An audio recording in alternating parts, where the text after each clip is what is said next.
Hello everyone. So I was hanging out with my INFP friend Kaylee and we were doing some tarot, and I thought that I would film this because we were sort of talking about how the functions of an INFP versus an ENFJ might view the art of tarot a little bit differently, and we were looking at the different ways that our introverted intuition versus extroverted intuition viewed tarot, and I wanted to share with you guys that conversation. So what do you typically think of when you look at tarot? Or would you like to just say hello, or how's it going? Yeah, I think what's interesting is that the decks that we have kind of reflect almost like it's like each of us are trying to channel into like the opposite orientation of like our own intuition or whatever, because I'm more attracted to the sort of like traditional decks that have more of the symbolism that evoke that like introverted intuitive kind of primordial image thing or whatever, and yours are more collage, so Yeah, they're just like these different did like, you mean to say that images yours layered. evoke introverted sensing? The Or did you- interpretive sensitive? Did you say that yours invoke NI or SI? No, I think it's like pretty sort of both in a way, but like more NI to me. Like the way that like kind of I understand these images is just like not like they summarize like what my NI is like, but they help me like tune into it. It's like a way to access or whatever. And like I also feel like that's how like collage art is like in this deck that you have, which Megan has the Voyager tarot. And so the thing is, so she did this sort of spread where I understand the archetype of each one on its own. But the thing that I have a hard time with tarot, and I'm not saying that NI users won't get this, because there are like lots of NI user tarot readers out there who can do this. But for me, the hard part is taking, like, let's say 2 cards and you understand the meanings of each. What's hard for me is being like, okay, so what are some possibilities of how these 2 things can make sense together, or what could this mean together? That's what I think NE is good at understanding, or at least guessing and playing with. Would you agree with that? Yeah, because like I think that NE is more like sort of like a web, and then it's like NI is more like a spiral. Like it's like a focused, like kind of like there's this frequency it's trying to channel or whatever, and then like NE is obviously more expansive, like a web. If I was to take this card, which is in my deck, which my ENFP friend who does tarot says that she thinks this deck is way too SE for her. This is the 10 of Wands growth. Either way, it's like just like I think whether you interpret it as NE or SE, it's just like it's like an extroverted like perceiving thing. Like it's just like it's sort of like forces you into the mindset of where you're like kind of channeling that. Yeah. Like you have to channel something that's sort of expansive rather than something that's narrowing Well, in a way that the more traditional decks. Well, this to me, in general, these are sort of like loud-ish images where it triggers intuition in me, and that's what I like about them.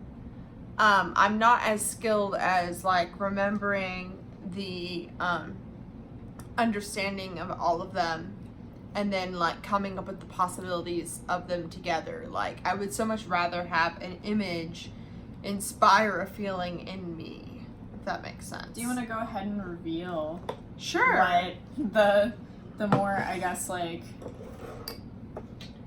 to me this triggers more like NI symbolism or whatever. If you want to rotate the tripod onto the reading, if that's possible. Let's see if that. Oh gosh. Maybe if you like push it back a little bit. Yeah, that's good. You got it. Do you want to just talk about it while it's like that? I guess, like, something I thought that was interesting that we were talking about before, which I'm not, like, really saying that we should do some kind of, like, reading right here on camera or whatever, but I'm just saying that, like, it's interesting to me that I sort of just, like, started laying out these cards, and you seemed more to, like, identify sort of, like, with each individual card and like what their inherent meaning was, and to me it was just like I kind of like already started narrowing down what's in the major arcana, what's swords, what's cups, what's, you know, like here's swords again, we have like that balance happening or whatever, how many of them are inverted, you know, like the different suits, the major arcana. Yeah, like, and you said, oh, and obviously there's no pentacles. And I was like, oh, wow, I didn't even notice that. And that was sort of like one of the first conclusions I came to, because it was sort of like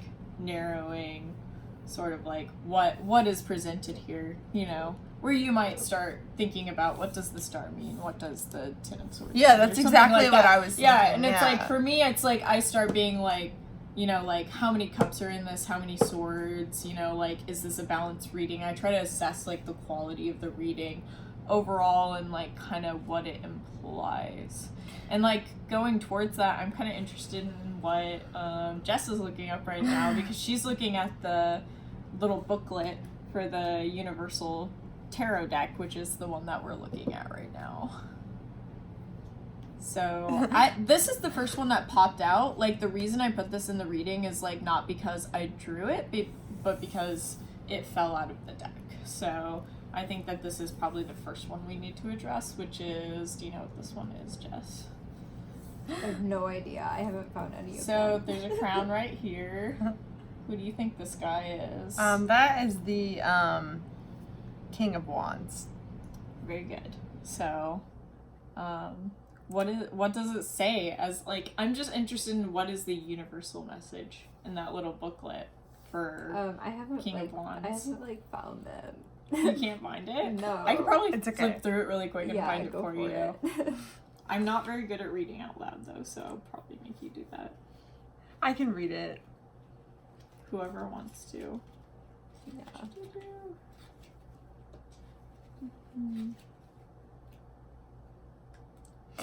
Yeah, I just find it interesting for you guys watching. I know this is sort of not a very planned video, but it's interesting to me how, as an INFP, she's like my shadow side, right?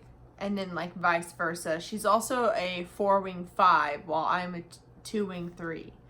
And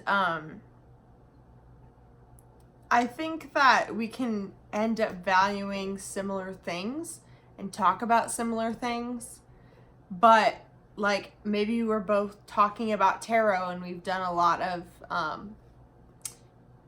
research on our own about tarot, but then like when we look at it, the way we approach it is very different.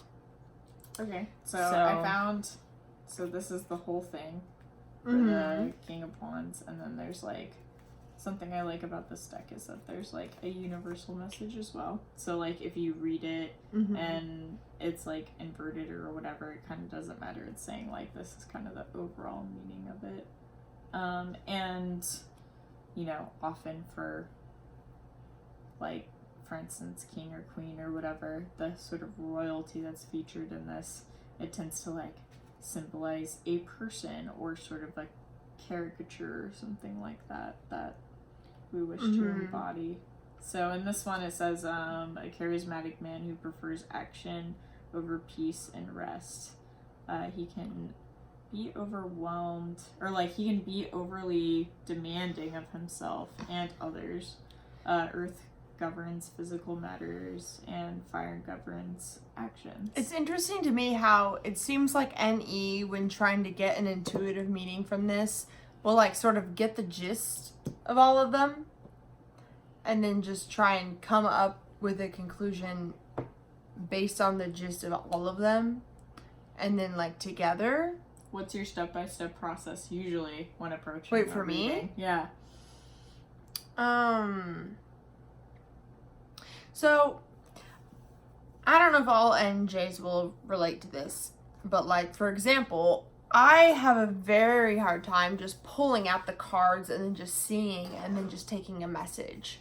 I would say something like, okay, I really am feeling like, let me just think.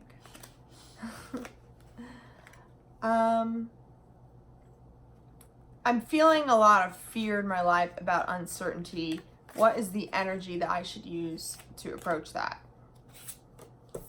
Right, and that's like your question, and then you kind of... Yeah, and then, oh, what is that? Justice. Mm-hmm. Okay, I just need to make sure I'm balancing.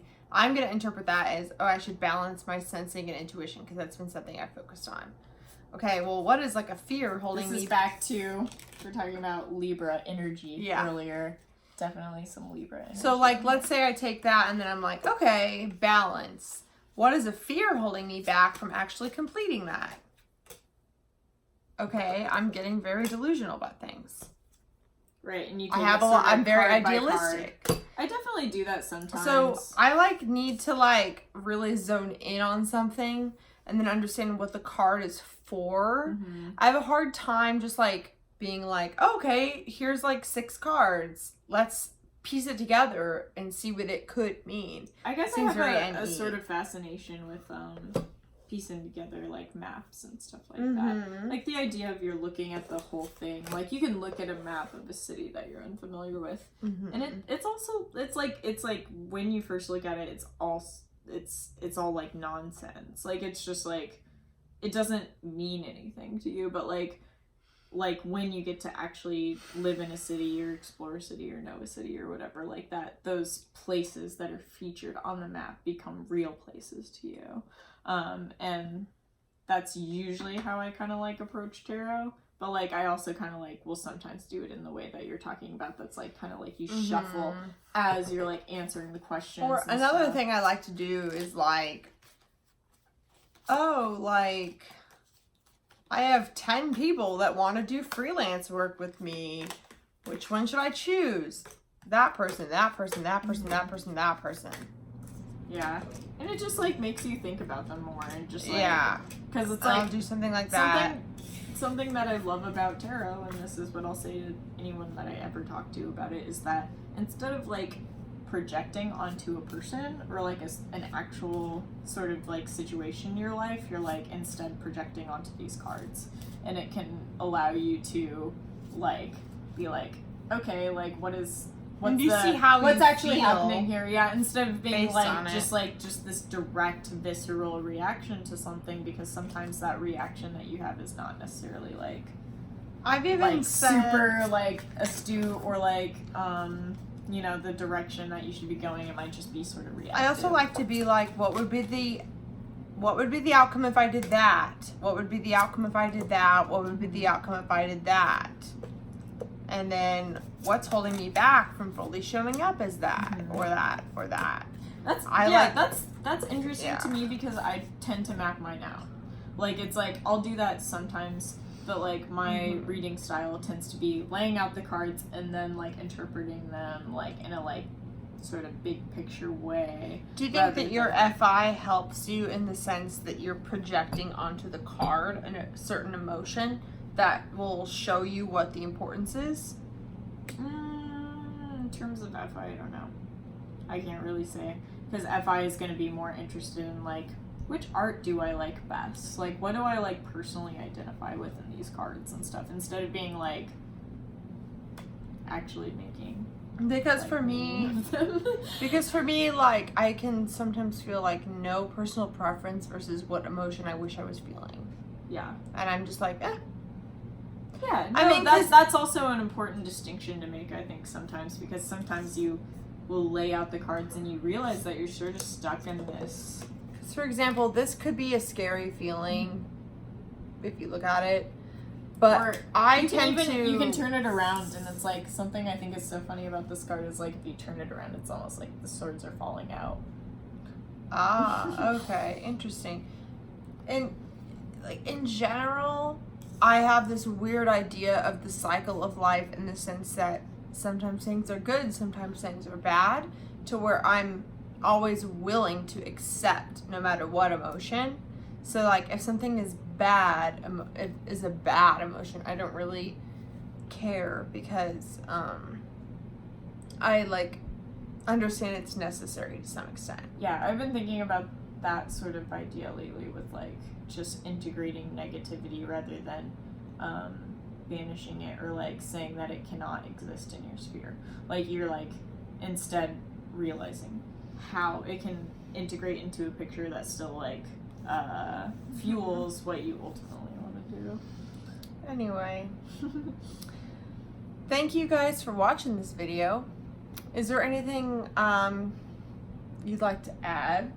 No, not really. Any fun facts? I think that like I'm really glad that this didn't turn into like us interpreting every single card in this because I feel like it's like a lot of tarot videos do that sort of thing and I think that's really cool, but it's just like I like the idea of just kind of like playing with when you do a tarot reading, like how subjective that is and like how like your entire method or process of it just kind of like reflects maybe like how you like actually pose questions to your conscious or subconscious or whatever and like how you respond to those things too, because that's ultimately what it is. Like sometimes people like get really superstitious about it and they're like, oh, this is like dark magic or something like that, but it's ultimately like a self-reflective tool, and if you see it as anything like but that or whatever, you're sort of missing the point in some ways, I think. For sure. I do think that they can be used for divination, but I do think that even if it was tapping into a higher power, you have to be aware source, of where you're sitting in this whole you're always going to be impacting it. Right. Like, even if it was literally the word of God or whatever you would think, it's still going to be interpreted through you as a human. Like you're like a lens. So yeah, exactly. So you have to understand the way that you impact it. But anyway, I haven't made that many videos about tarot, so if you're new to tarot, I apologize, but hopefully this was just an interesting video about two NFs like talking about some weird shit. So thank you for watching and have a wonderful rest of your day.